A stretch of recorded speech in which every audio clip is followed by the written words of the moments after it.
Well, hello. Good afternoon, good morning, good evening, depends on where you are in the world.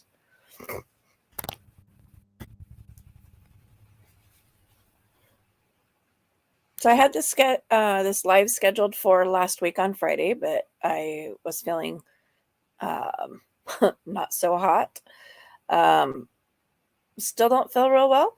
I'm very congested. So there will be times periodically throughout the stream where I will mute and go off camera so that I can blow my nose.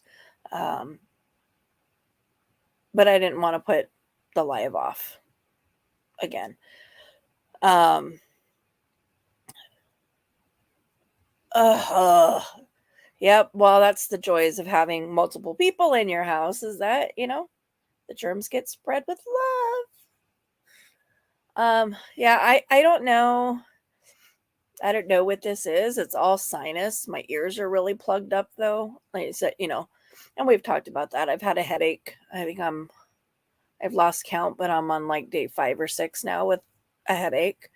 Um, that won't go away. But like I said, there's just so much sinus pressure. Right all of my forehead, my ears hurt. Um, but there's no indication of it being a sinus infection. So I'm not running off to the doctor just yet. I did take some Sudafed this morning to see if it would help break some of this up. And so far, it hasn't done anything. Um, so we'll see what happens throughout the live stream if it actually kicks in and like starts breaking all of this loose, and then I have to be like, okay, I'm out. um,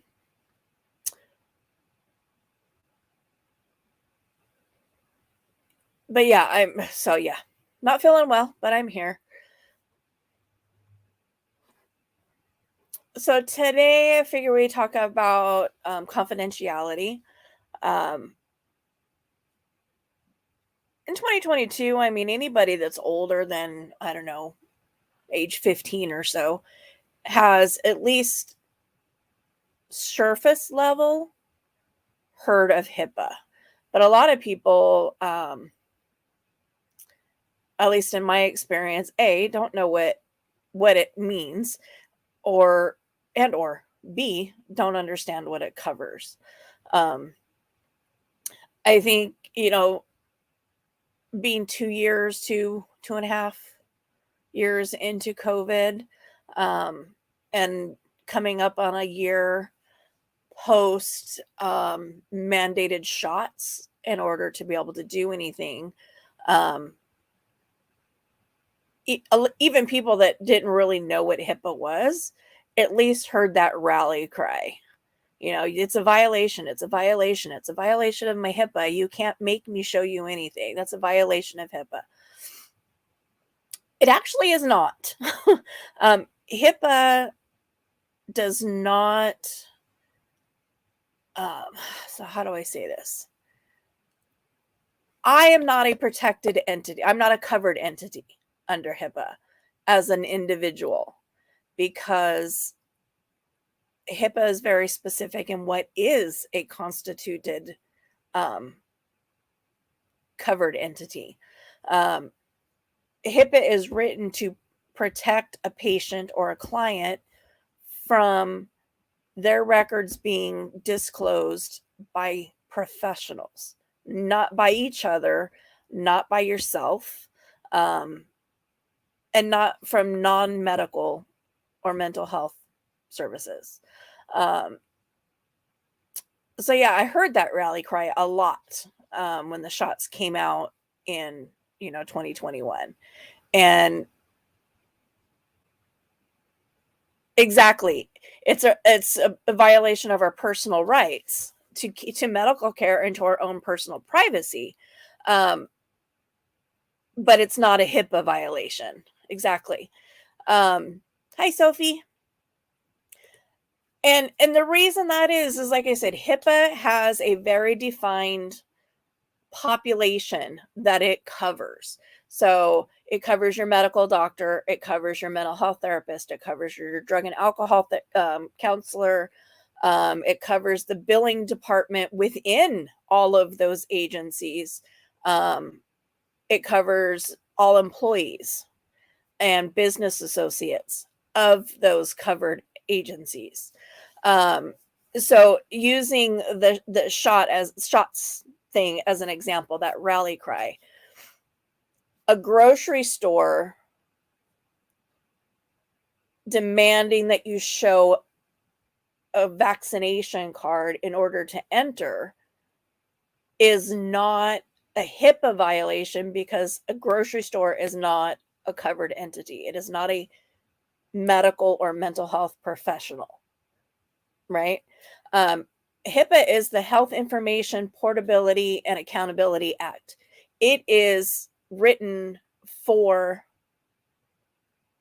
the professionals. It is written to protect the individual from the professional violating their privacy.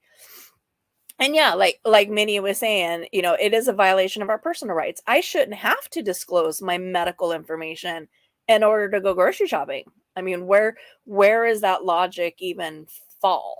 A lot, October of 2021, it became mandate that anybody, at least in my state, that anybody that worked in a healthcare facility had to have the shots, or they were no longer employed. And it was boom, cut, point blank, boom.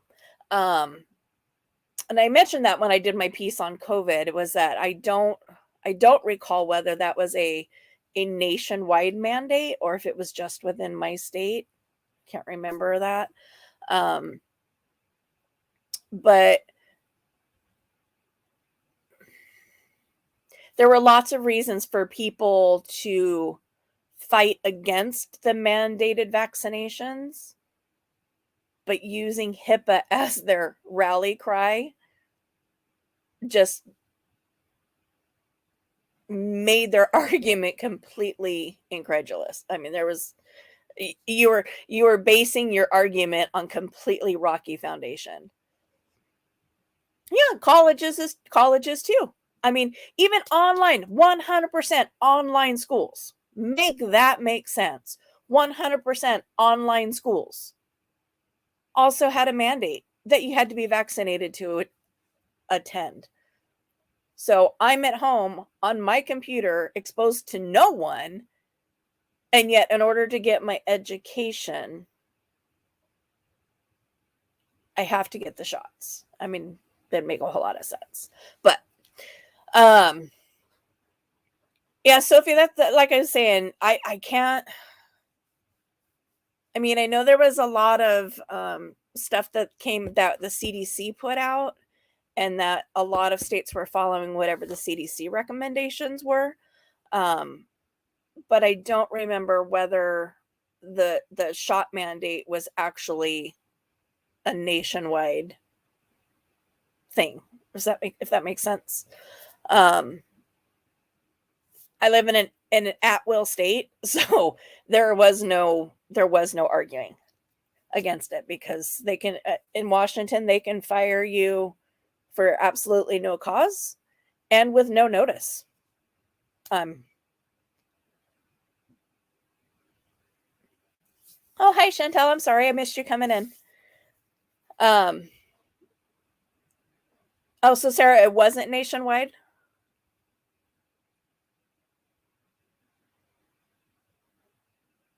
And seeing yeah, anyway, I don't want to spend too much time on that that topic. It was just a prime example of, for me anyway, from my perspective, on how the lack of understanding of what HIPAA is and who it applies to is used incorrectly. So I have 1, 2, 3, 4, 5, 6 different tabs open. Some of them are talking about HIPAA. And then some of them are about 42 CFR, which is part 2, which is the confidentiality regulations for drug and alcohol clients. And so for those people that are in treatment, whether it's residential, outpatient, or MAT program, you are dually covered. HIPAA covers you and 42 CFR covers you. And in fact, 42 CFR is more stringent than HIPAA. So what HIPAA says is allowable, you always have to double check with 42 CFR because it is the higher regulatory body. And so you can, if you're following 42 CFR, you're automatically following HIPAA, but it's not the same going in the opposite direction. Yeah, Chantel, here, pretty much anywhere we are, finally, Benton County was the last county in the state of Washington to advance beyond our governor's stage 2. And we were locked down for way longer than anybody else in the state. Well, it was three counties lumped together, technically four. But even now, I mean, we are mask free everywhere except for any kind of a medical facility. So you still have to wear them to go see your counselor. You still have to wear them to go see your doctor. Whether you have to wear them to a pharmacy has been left up to the individual pharmacists, the individual pharmacies. But like any kind, my orthopedic surgeon, I still have to wear one when I go to those appointments. Primary care, WIC appointments, you still have to wear them. Anything that is considered by the CDC as a medical appointment, you are still required, at least in my state, to still wear them. Sling, 1989, good year. It's the year I graduated high school.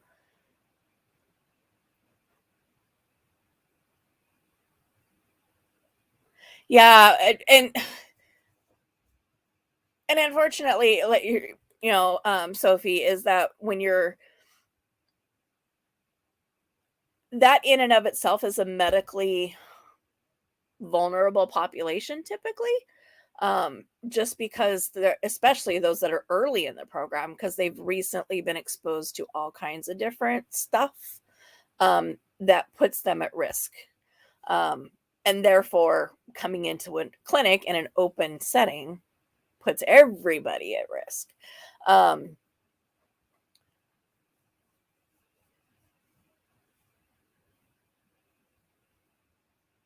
Good, I'm glad you're enjoying it. I think I've not seen you before, so I'm assuming you're new. Yeah, and working as a drug and alcohol counselor, technically we in Washington, we're still considered a healthcare facility. I still say we. I'm getting used to oh, well, the picture's very, very tiny on my computer. Hi. So that's your YouTube name, huh? Just let me know if how you would like to be referred to.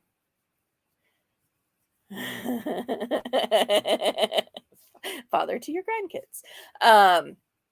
Yeah, like I said, I still say we. I mean, I quit my job at the end of May. But 15 years in the field, it still is very much they're both my granddaughters. I claim them both.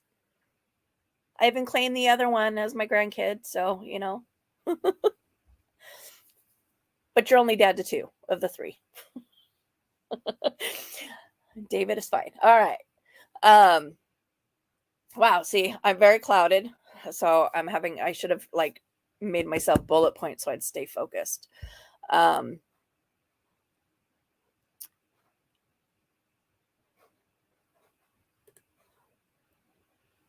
What? You have more than one YouTube? I guess I shouldn't say anything. So technically, so do I. So what exactly is HIPAA? Different rooms. Hey, it's kind of like when we all live together, texting each other from opposite rooms. And the joy of this is I've actually learned how to share screen today. I mean, I kind of had a basic idea of how to do it. So I came on a little bit early, fought with Chrome. By the way, have I said lately how much I despise Chrome and how much my computer hates it even more than I do. But I wanted to make sure that I could figure out how to do things. So what is HIPAA? I'm going to put this full screen and hopefully you guys can see it okay.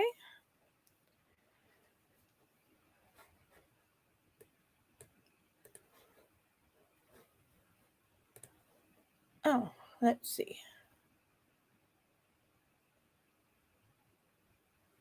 Okay, so not quite where I thought I was because I didn't realize that essentially what it's doing is sharing a screen grab. Oh, no, it is moving. Okay, never mind. For a second there, I thought it was just grabbing like a shot of the page when I shared it. But when I actually went to the page and scrolled it, it scrolled on StreamYard. So that's pretty cool. So again, HIPAA stands for the Health Insurance Portability and Accountability Act. There's been some back and forth about the insurance versus the information, because Health Insurance Portability and Accountability Act does not make a whole lot of sense in the respect that it makes people think about like the billing department, and that's not really what it's about. But it's designed to ensure the confidentiality, integrity, and availability of your personal health information. That's that PHI. Created, maintained, processed, transmitted, or received electronically. Which is interesting. It covers your written documents as well. HIPAA was started in 2000, or sorry, 2000. I was going to say 2096, 1996. Prior to that, there was far less regulation about who, what, where, when, why, how your records would be transmitted or shared. It wasn't real regulated per se. But Title II is the primary one that we'll be talking about: the Preventing Healthcare Fraud and Abuse, Administrative Simplification, and Medical Liability Form. So basically, what that is saying is that without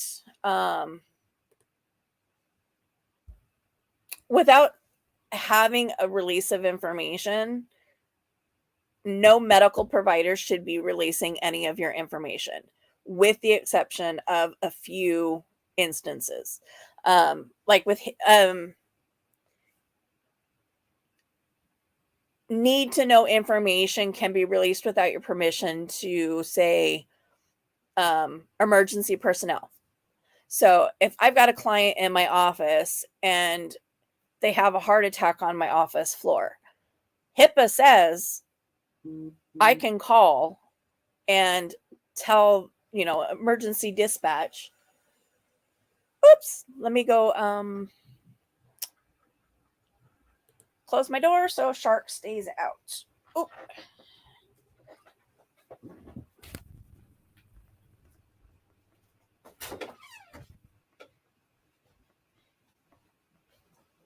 It's weird now that it's becoming more efficient.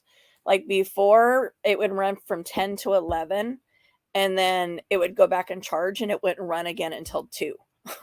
Now that it's becoming more efficient, I'm almost getting like it goes back to dock at 11, and by 1:30 at the latest, it's like, all right, I'm ready to roll.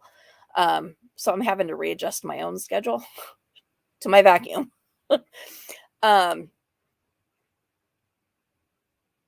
But again, I lost my train of thought again. So yeah, HIPAA is designed to protect you from the professionals. Hospital. But that doesn't mean that when I call EMS, hey, I'm so-and-so, I'm a drug and alcohol counselor. My client just had a heart attack, I think he's having a heart attack. He's on my office floor, blah, blah, blah. He's here for da da da da da da da da da. That is a major violation because I'm now giving EMS more information than they need to do their job. Now, the exception to that, obviously, there's always exceptions to the rule. If my client is actively using meth, they used right before they came to my office, and then had a heart attack on my floor, does EMS need to know that there's active methamphetamines in their system?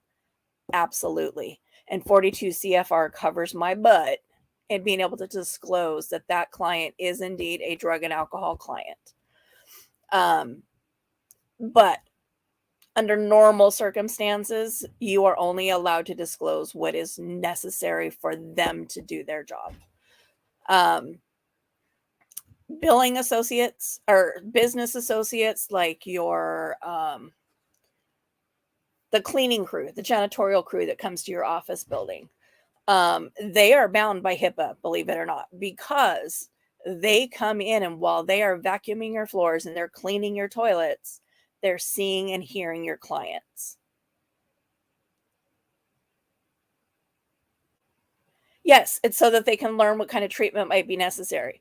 I mean, if you've got a normal, healthy person, they're in treatment, they've been clean and sober for 9 months, and they're having a heart attack, it's, you know, I mean, people can assume that they might have relapsed, but we can't make that assumption about people. But if I'm having a conversation with my client and they've already disclosed that they just used 2 hours ago and now they're having a heart attack, the medical professionals need to know that. The EMS needs to know that so that they can relay that to the hospital, that we are dealing with amphetamines on board, because it could counteract or negatively interact, however you want to put that, with whatever treatments they're provided at the hospital. And think about that. I mean, you're taking a stimulant, raises your heartbeat. Well, now you're having a heart attack, so your heartbeat's now way irregular, and normal procedure might be to shock the person. Which, keep in mind, I'm not a medical professional, so I don't know. But in my imagination, if you've got somebody that already has a racing heart rate because they just did meth 2 hours ago, giving them a shock to the heart might not be the best first case protocol. I could be wrong. But again, just kind of from my drug and alcohol brain, knowing the effects that methamphetamine has on the body. The same thing, I guess you could say the same thing with an opiate. It numbs everything out. So your pain receptors are not quite, they're dead. They're numb. So they may be doing procedures at the emergency room, where the person should be feeling something, but they're not, because they've used opiates. So now they're giving treatment that is inappropriate because in their mind, there's something else going on, when really it's just they're numb because they just got high. Yeah. If your heart's already speeding, you don't need to speed more. And if you're having a heart attack, obviously your heart's it's gonna be irregular, and if it stops, yeah, I don't know. I mean, would they shock somebody whose heart has stopped if they know there's methamphetamines running through their system? I don't know.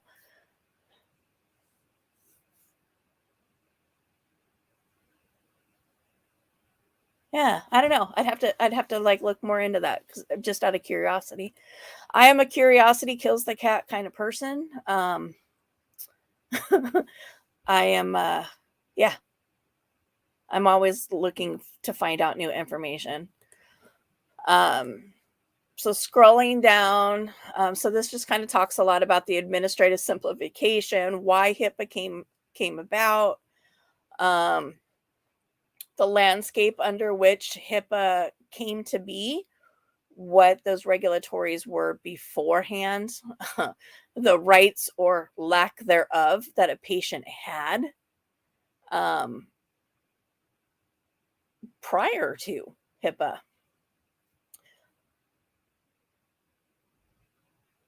So, which organizations does HIPAA apply to? That's the covered entities, business associates, and contractors that provide a service to the business associate. So your covered entities, I know that was, I thought that was on this page.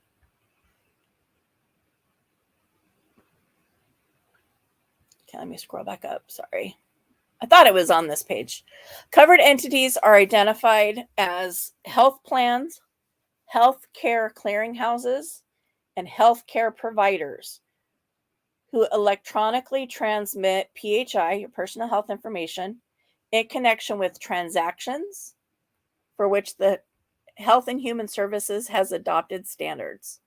This was kind of interesting when I was researching this. I didn't realize that teaching institutions may also qualify as a covered entity if they provide medical services on site for their students. But if they provide, let me correct that, not just for their students. If they are providing medical care for students and non-students alike, they actually qualify as a covered entity. So say, I'm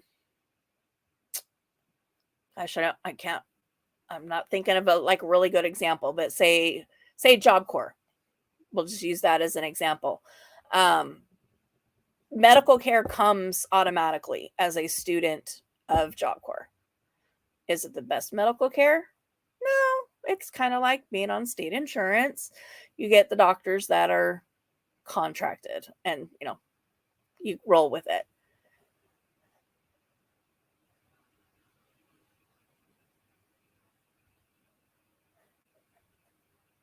Yeah, I know, Sophie, that you're started with the pain. And the same thing for me when I had my gallbladder out. I thought childbirth was bad.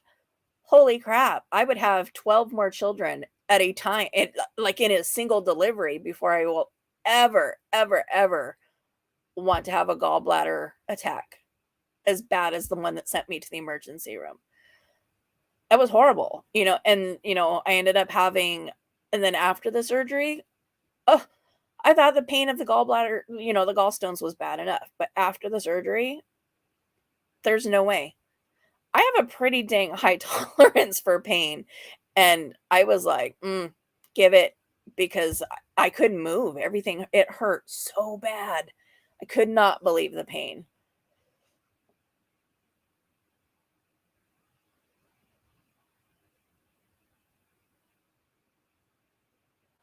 Yeah, this is a good example as well. When you had your spinal tap, the pain killer they gave you, you essentially OD'd on it. You let the person know. Tell them what you need. Absolutely. But had you fully gone OD'd and gone unconscious, they legally would have been able to tell the medical professionals that anyway. Because again, HIPAA allows for that.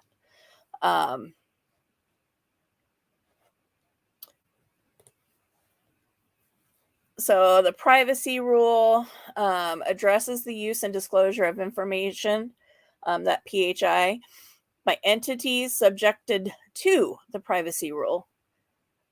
Those are those covered entities. Oh, this is the page I thought I was on initially. So healthcare providers. Every healthcare provider, regardless of size of practice, who electronically transmits healthcare information in connection with certain transactions, including claims, benefit eligibility, referral authorization requests, and other transactions. Health plans, health, dental, vision, and prescription drug insurers, HMOs, Medicare, Medicaid, long care nursing homes, government church-sponsored health plans, healthcare clearinghouses. I don't know a whole lot of people knew what a clearinghouse was until insurance became mandated. And suddenly we had this healthcare clearinghouse where everybody was sent to go and apply for insurance. And then your business associates is a person or organization using or disclosing information identifiable as the person to perform or provide functions, activities, or services for a covered entity. So your claims, this your billing, claims and billing, data analysis, utilization review. So this is all the like doing audits for your state license and stuff. This is hard to keep track of the chat at the same time.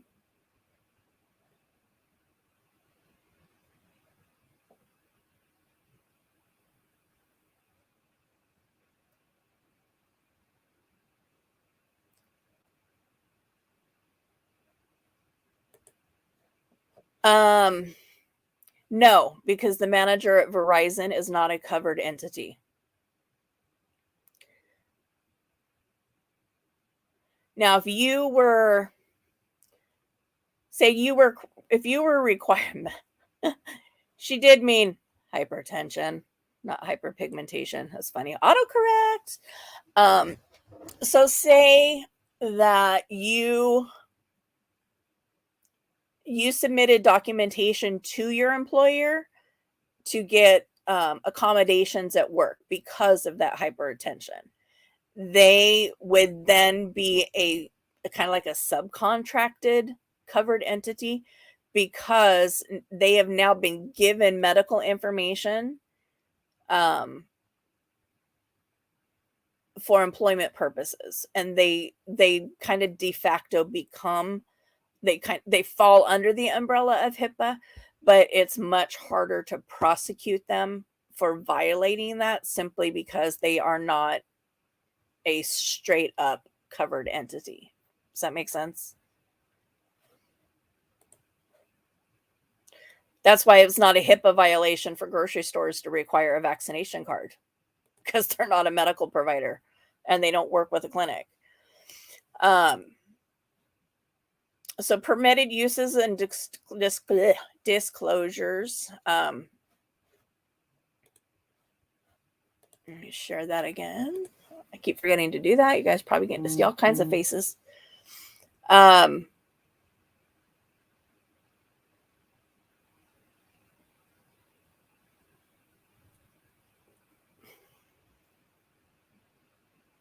it go?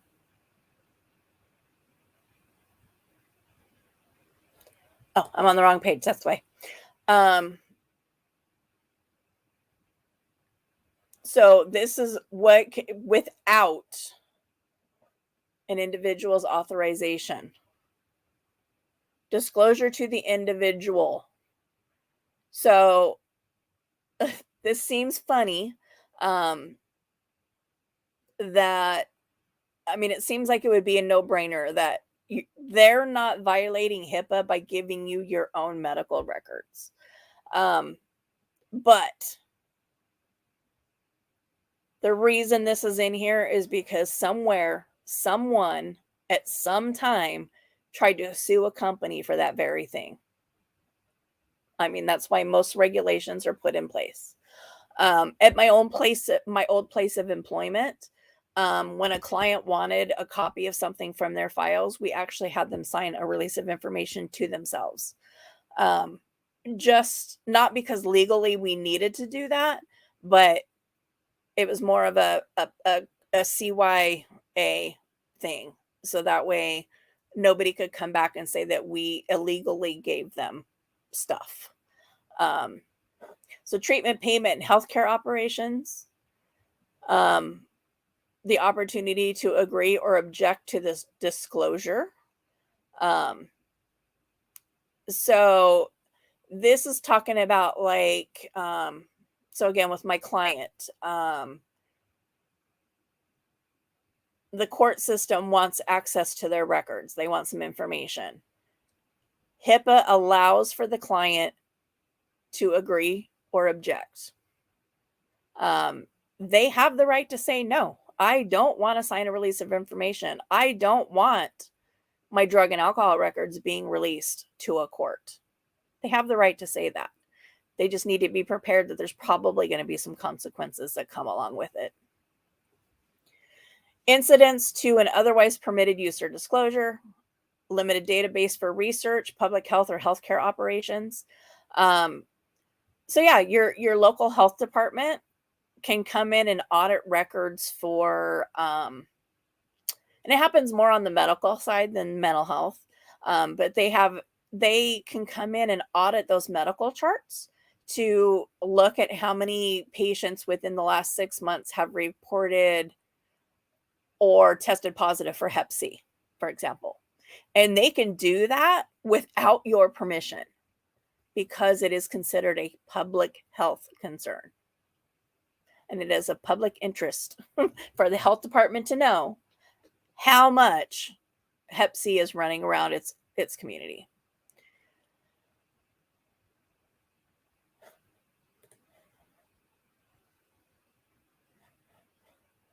So I'm going to stop sharing the screen. Go back here. So is it HIPAA? I mean, HIPAA is pretty. It's pretty straightforward, honestly. But I think a lot of misinformation is put out there because people don't understand that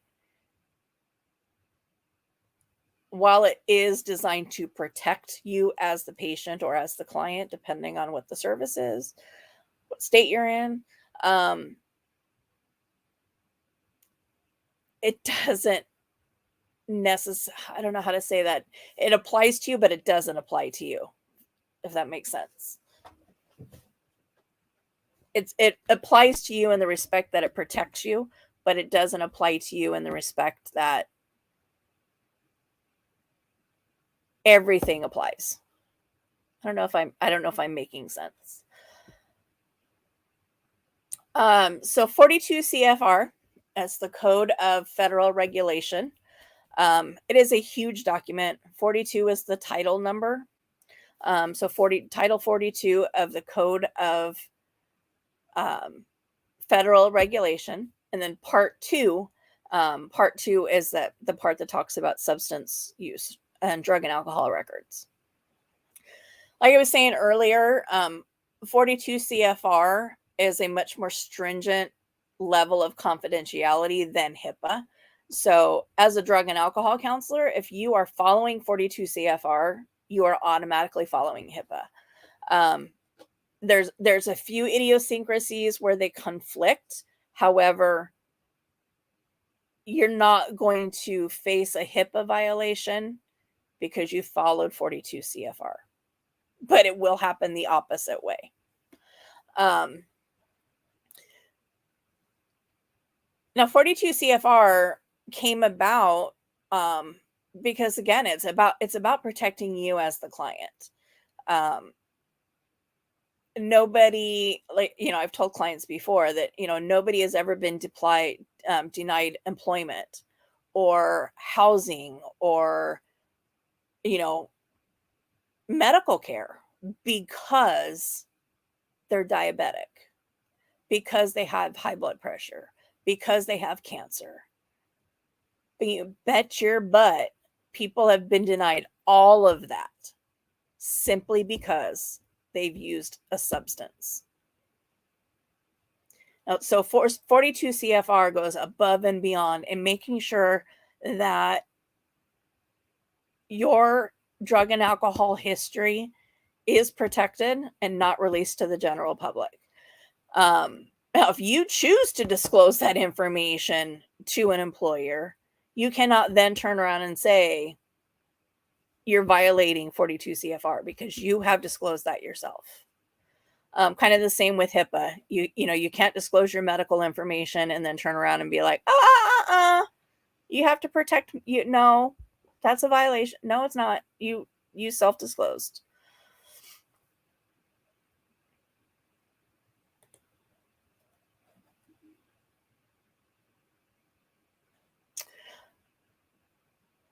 I know when I was on Sophie's panel a couple weeks ago, we talked a little bit, just very briefly, about like fines that are associated with those violations.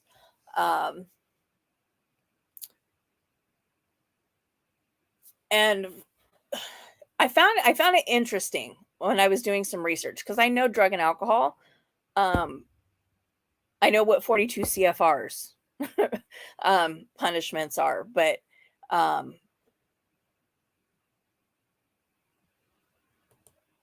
I was not super sure about HIPAA, and like what their what's the word I'm looking for? Like their fines and their jail time would be for that. And I found it interesting that actually HIPAA sentencing guidelines actually falls under conspiracy. I thought that was kind of odd. It falls under the U.S. Criminal Code Title 18 for conspiracy. I'm like, huh, I wonder how they reached that that conclusion. Um and HIPAA violations, um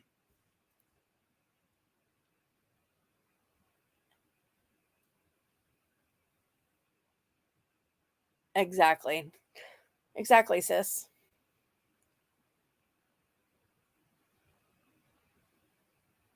And unfortunately, living in Washington, they can fire you for a medical health condition because we're an at-will state. All they have to do is say she is not capable of meeting her job requirements. Boop, boop. No warning. Hand me your keys. Peace out.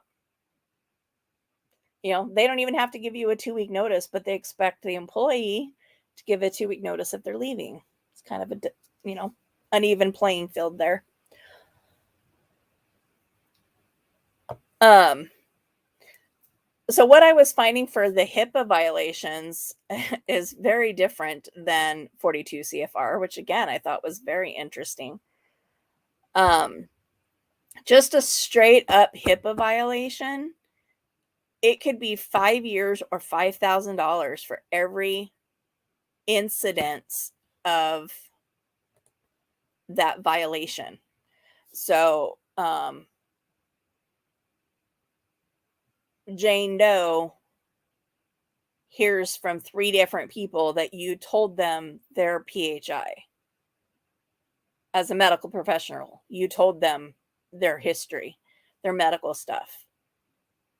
That's up to 15 years and up to $15,000. Okay. Bounce that over to 42 CFR, which again is much more stringent.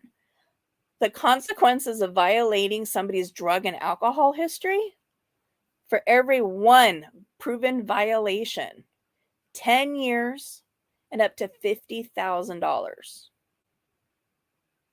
So think about Jane Doe. I told 3 different people she was my client.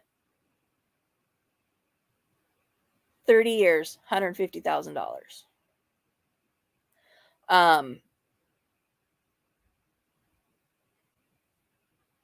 Yeah. In my state, even people with 20 plus years in this industry are only making maybe they might be making $50,000 a year. I doubt it. I'd have to really do the math on a monthly. But a salaried, experienced drug and alcohol counselor in the state of Washington makes roughly 3,500 a month. No. Doing that math wrong. Sorry. Yeah, no. I think that'd be about right, about 3,500 a month. So in the grand scheme of things, that's not Yeah, the nod when a client would eyeball me in a store. They wouldn't have to explain what they knew. Yeah, and when I was in school, it was really easy for me to, um, when some random person would come up and talk to me in a store, I could always just say I was a classmate. And you guys growing up never questioned that because you didn't know who I sat in a classroom with.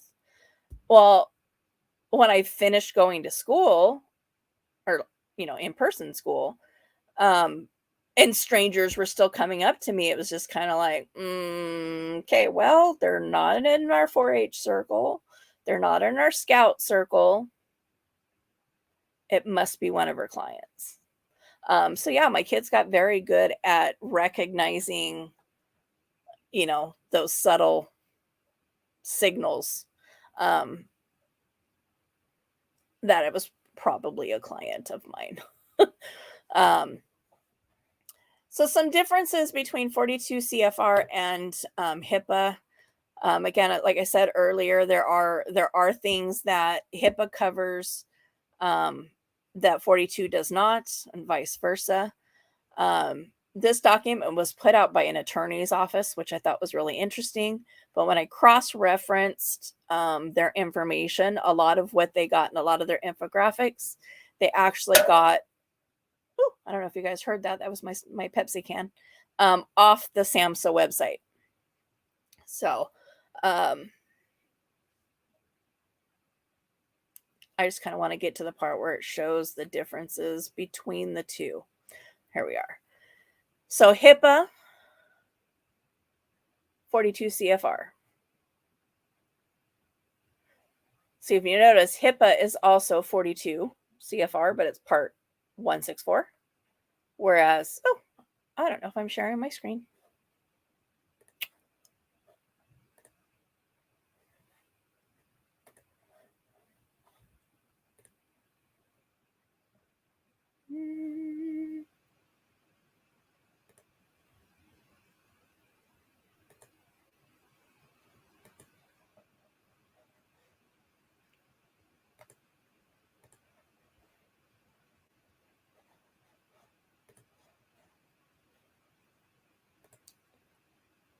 Share screen.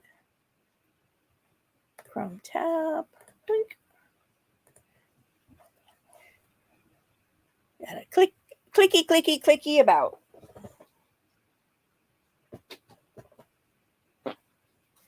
Get a little warm in here. I'm gonna turn my fan on. So HIPAA protects personal health information, administrative requirement, security rule, and breach notification. CFR 42 or Part 2, general rules, disclosure with and without consent, and court orders authorizing those disclosures. I think that court order thing is probably the biggest, one of the biggest differences between the two. But both laws address confidentiality and security of PHI.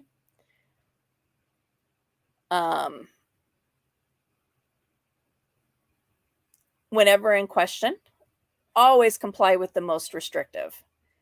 And as I said, healthcare providers engaged in substance use treatment must comply with both laws. You can't pick and choose. But again, you follow that most restrictive law. When they do conflict with each other, you follow the most restrictive law, which when it comes to drug and alcohol, it's always going to be Part 2. That's going to be the most restrictive because it gives the greatest protection again for the patient.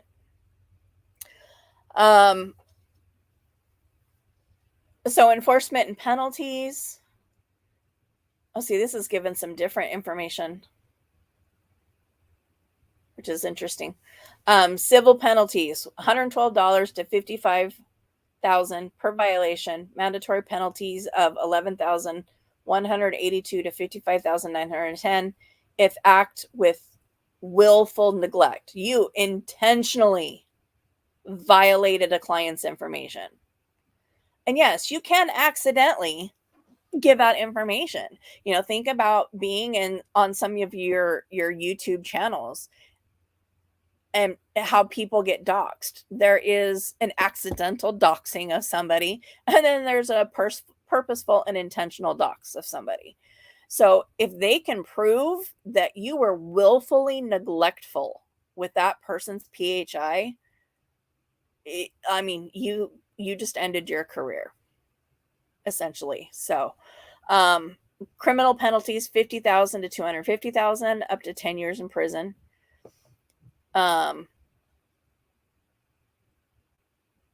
It's interesting that they don't cover civil penalties or anything over here under Part 2, because there can be civil as well as criminal charges filed against you. And this is absolutely, I'm not sure where these numbers came from, because this is 100% not what has been in any of the trainings I've been through. This 500 for the first offense and 5,000 for every subsequent. All of my trainings put those numbers at much, much higher. Third-party payers. So yeah, this is just kind of what is a covered entity, back and forth. They're essentially the same. Where that falls a little different is that a facility that does not provide any kind of drug and alcohol services is not a Part 2 program. So where I worked was a community health center. The behavioral health department within the community health agency was considered a Part 2 program because we shared clients. So they had to follow, well, they were supposed to follow Part 2 above HIPAA. But only, that's the tricky part, but only for clients that they knew were already a part of our SUD program. So that's where that good communication came in. But the really difficult part about 42 CFR Part 2 is that even within working in that scenario, there has to be a written consent for the counselor to disclose information. So Jane Doe, my client, is also seeing a mental health therapist in the same, not even just in the same agency, on the same floor across the hall from me. I obviously know that Jane is seeing that therapist across the hall from me. And we've had those communications in my office about that therapist. Myself and that therapist cannot discuss Jane Doe's drug and alcohol stuff without her signing a written consent, because Part 2 says so. However, the therapist is only bound by HIPAA, even though technically they are still part of a Part 2 program. They're only bound by HIPAA. So they can disclose all kinds of medical information or mental health information to me. It just can't go the other way. Same with, say, there's, Jane Doe is seeing our medical provider for her diabetes. Same thing. They are not a Part 2 program. They can call me and tell me about her diabetes and where she's at with all of that. Not only can I not acknowledge that that person is a client, but I can't share any information back. Which is, it makes it difficult to work with one client within a multi, I always say industry. That's not the word I'm looking for, but that has a medical and an OBGYN, a pharmacist, because when a client is going to their doctor and telling them they're taking their insulin properly, but then they're coming to my office and telling me that they're not using their insulin properly, because they're getting high all the time and they can't keep track of their medications,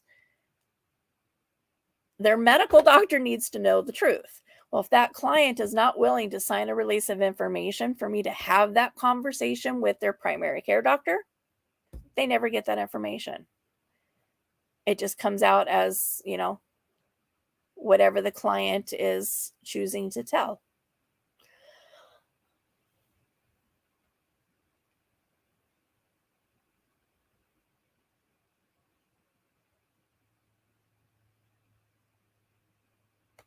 So disclosures, I just want to kind of jump down.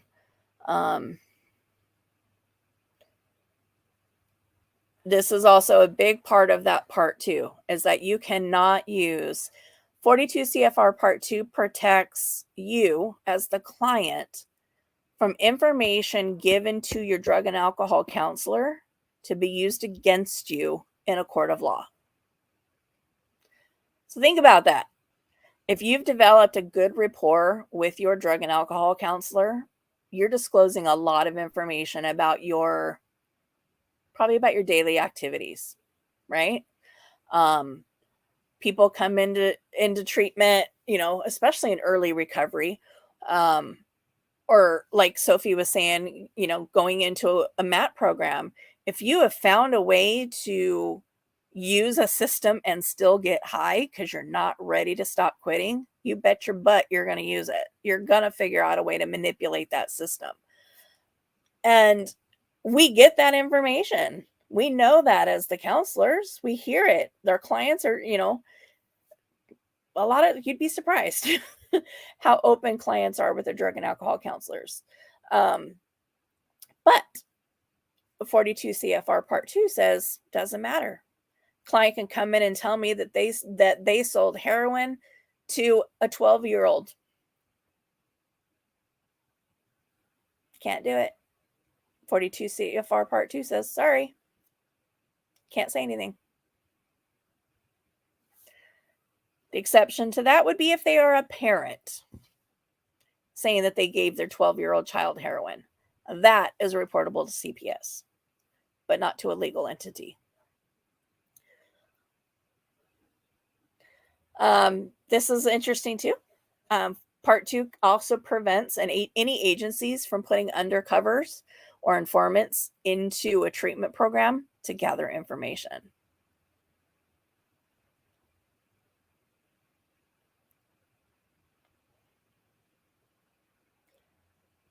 Minimum necessary. This is what I'm talking about. If you have to disclose without client consent, minimum amount of information in order to allow them to do their job.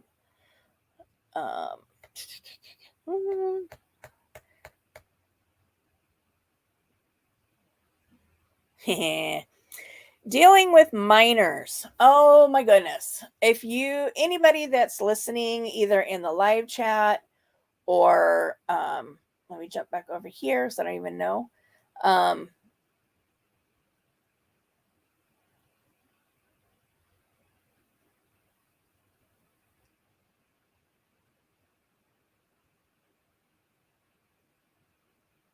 Somebody that I would know and they would realize that you were my mom. Yeah. Anybody that's watching now or watches this on replay, if you have minor children, please get to know the laws within your state. Because each state is able to set an age of autonomy for minors, at which time HIPAA and CFR 42 Part 2 become the client's decision, the child's decision versus the parent's decision. In the great state of Washington, some brilliant lawmaker somewhere thought that the magic number is 13. Think about that.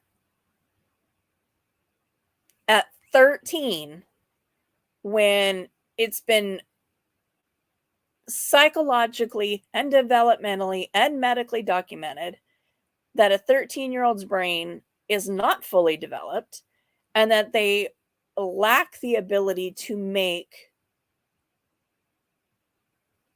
concrete, long-term, important decisions. Okay? But Washington decided 13 is the magic number at which point a child is allowed to cut a parent out of all medical interventions. It goes beyond that. It includes mental health care and it includes drug and alcohol care. Yes, there are 13-year-old addicts. Sad to say. Think about that too. 8th grade, freshman at best, already hooked on heroin. It's huge. It's a really, really bad national problem among our youth. And people want to turn a blind eye to that. And in my state, they've made it even worse, in my opinion, because now we have a 13-year-old who has been using heroin for the last year and has a diagnosis of bipolar disorder, suddenly has their 13th birthday, and now they have all the decision power. They can choose to stop going to therapy. They can choose to stop taking their medications. They can choose to stop telling their parent anything. And there is not a damn thing the parent can do about it. Not a damn thing. So you have kids who are taking medications in order to settle their brain chemistry in order to make good, solid, sound decisions, put in charge of not taking the medications that help them make those decisions. Make that make sense. I could never figure that out. So, Sam, I'm going to throw you under the bus a little bit. You know, when things started going wrong with her, and I was getting phone calls from the schools, I was getting calls from Dad, I was getting calls and calls and calls. I'm like, take it up with the governor. I can't do anything about it. She's over 13. You tied my hands with anything that I could do to help her. So, sorry. Call somebody else. I can't do anything about it. You've tied my hands. So I definitely encourage everybody, if you've got minor children, check your state laws on what that age of autonomy is. I think many will be surprised at how young your state feels that children are able to make those decisions for their own care.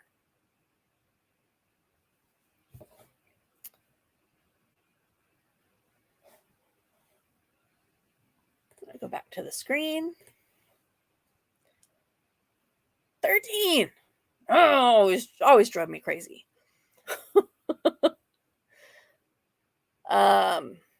Subpoenas and court orders. That was what I was saying earlier, that one of the biggest differences between the two is how legal entities are able to get your stuff.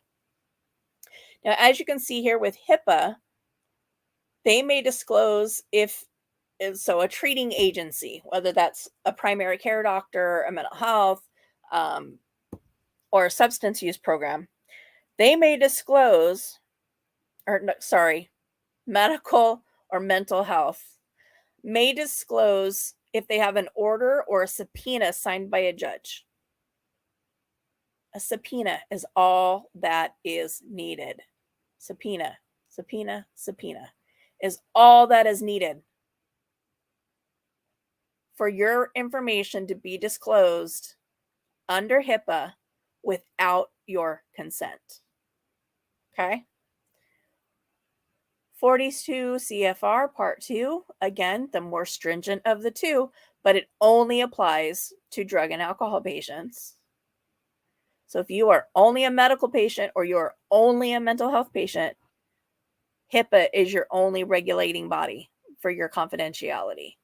If you're a drug and alcohol, you got both. So subpoena plus a court order has to go through an entire hearing and get a court order signed by a judge in order for drug and alcohol records to be released to a legal entity. With the exceptions.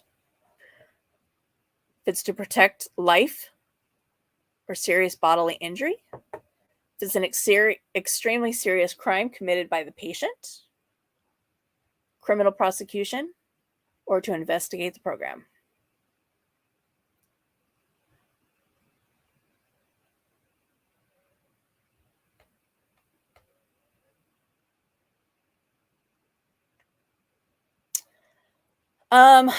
All this is information about like how long a release of information is valid, whether it's 30 days, 60 days, 90, a year.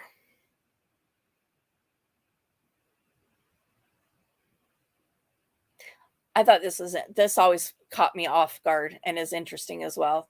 The administrative requirements, like when you have to report and how things have to be done under Part 2 versus HIPAA.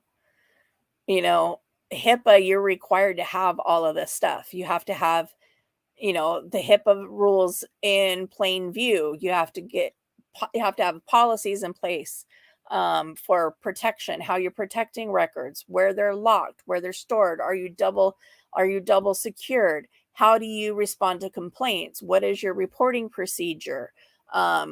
What is your agency violations versus the federal violations, et cetera. How long you keep records.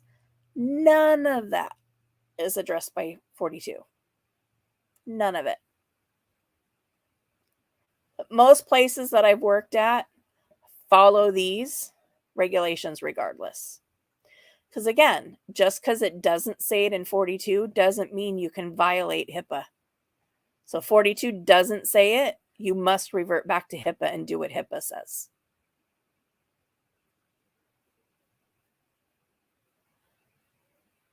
This talks about what to do if agencies go down, breaches of information, etc. It says healthandhumanservices.gov. That's where that website was. But again, like I said, they got a lot of their information from SAMHSA. A lot of their infographics came from there. But there was their references. HollandHeart.com, SAMHSA, and the Health and Human Services.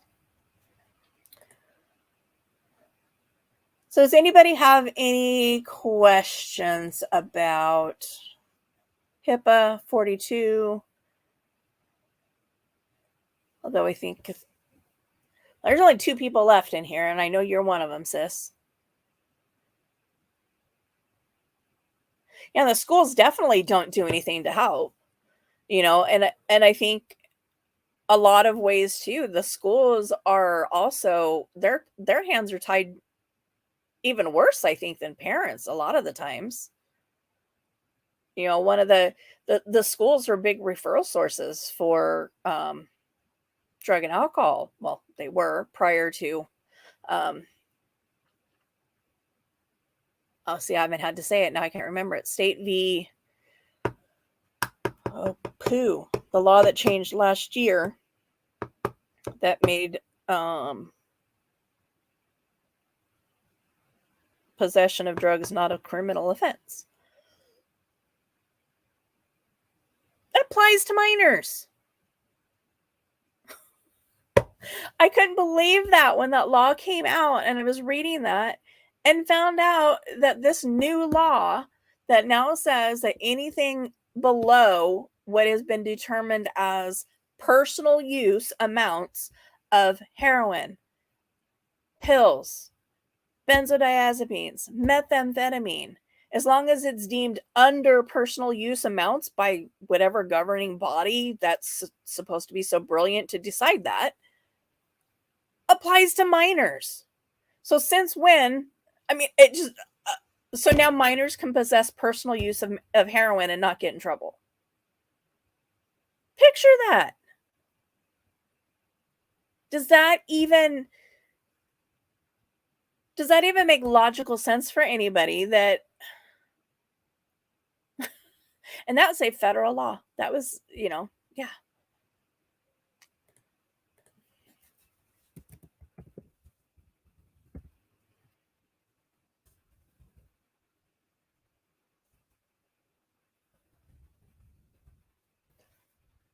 I don't remember what it was called. Been out of the game a little bit, couple months. I'm starting to lose some of that secondary information.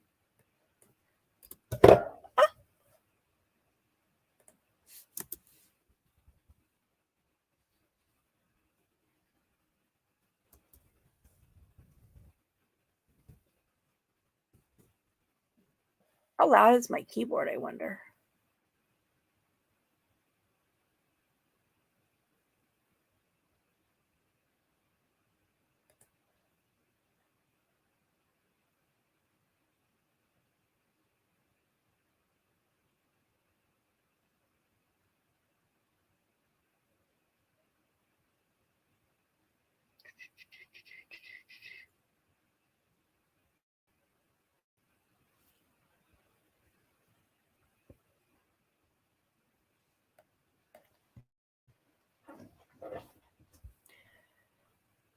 I'm not going to spend. Oh, State v. Blake. I'm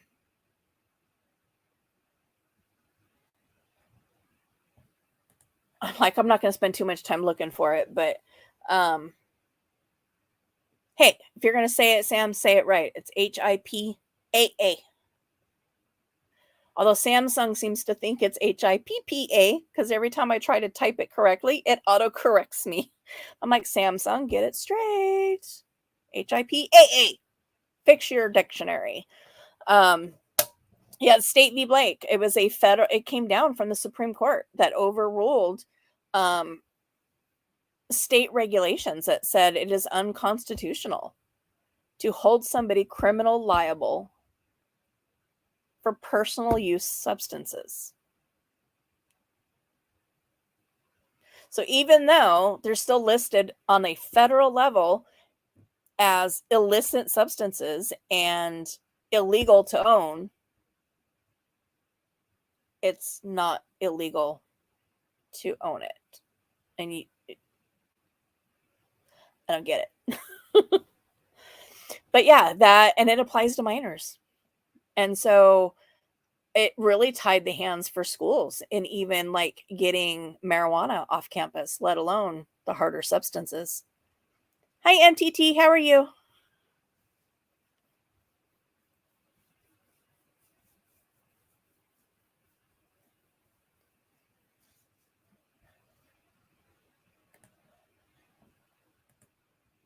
I think across the nation, there's been a huge shift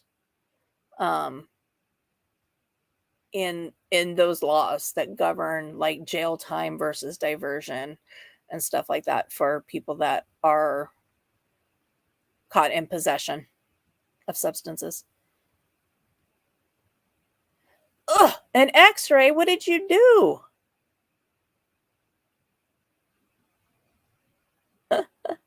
HIPAA, the anthem of medically spicy people. Medically spicy. Is that what we're called?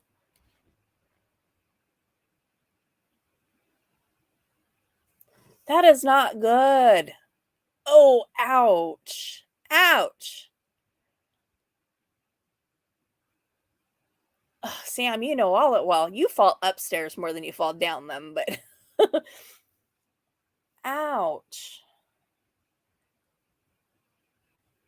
And that could be, I mean, I'm sitting here, I was saying, your foot. I was sitting here thinking, let's see, is it a foot? Is it a wrist? Is it a butt? Yeah. And I always say that kind of in jest, but at the same time, it is in all reality that it's one area where I'm grateful that I have the neuropathy that I do because when I break toes and stuff, I don't feel it. I just look down and go, "Oh, my foot's really purple." So, MTT, I learned something new about you today. You're a klutz too. Yes, no silk pants on carpet stairs. I was just gonna say, I was just gonna say that, Sam. That was the biggest issue is them silk pants that were like 2 feet too long because you're short like your mom, and carpeted stairs.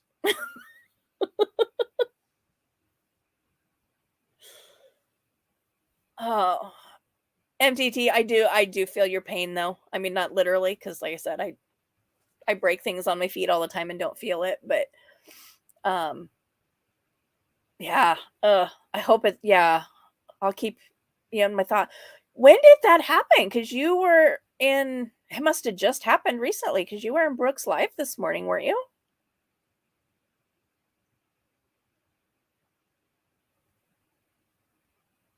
Oh, we are the Stubby Leg Squad.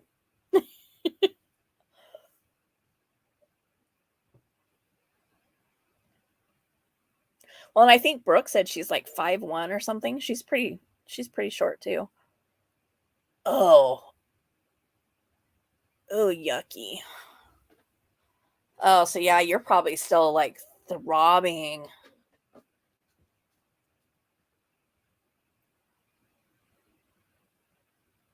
Ouch.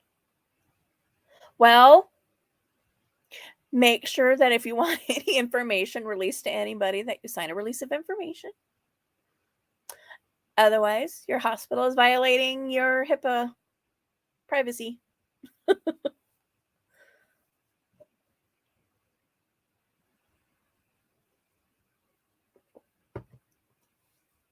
Fortunately, I haven't really I haven't fallen in a long time. I guess April wasn't that long ago, was it? Um, but I didn't fall down the stairs. I fell after I got down the stairs in a hole.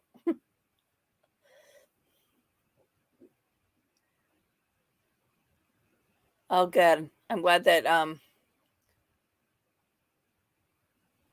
she said it on a live. She violated her own. I'm glad they got some pain management going in though.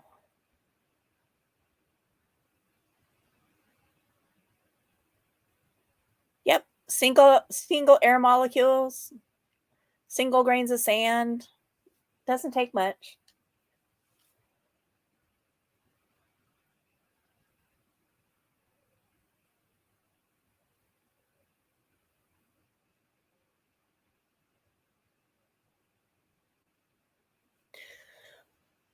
Well, MTT, I hope that I see you in a live a little bit later and I can check in with you and see how you're doing.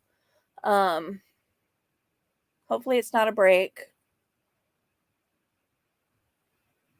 That's true. Single grain is yeah.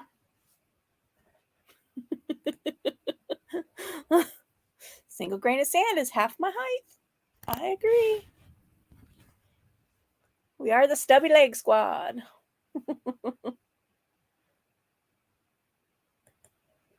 Oh, I feel for you, MTT. I'll be thinking about you today. Like I said, hopefully I see you in anybody's live later, um, so I can check in with you. But don't have a whole lot of people hanging out. I know that only says I have 3 watching. I don't know who the third person is. Um, but unless anybody has any questions or wants some more clarification on what I have shared, I'm going to go ahead and end the stream. Yeah. I would be annoyed too, especially if it's broken. This is not a good time of year for that.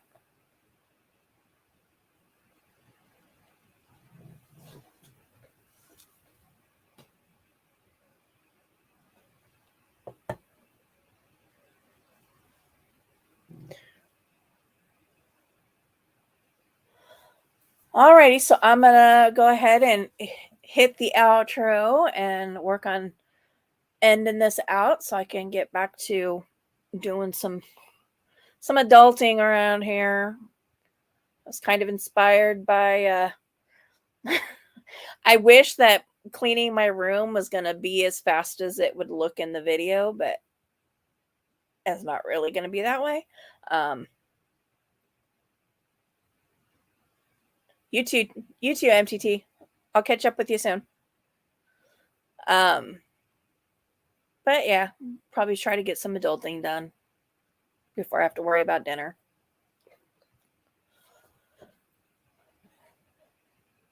So you guys have a good day. Hopefully you're find something fun to do, and catch up with you guys next time. Bye.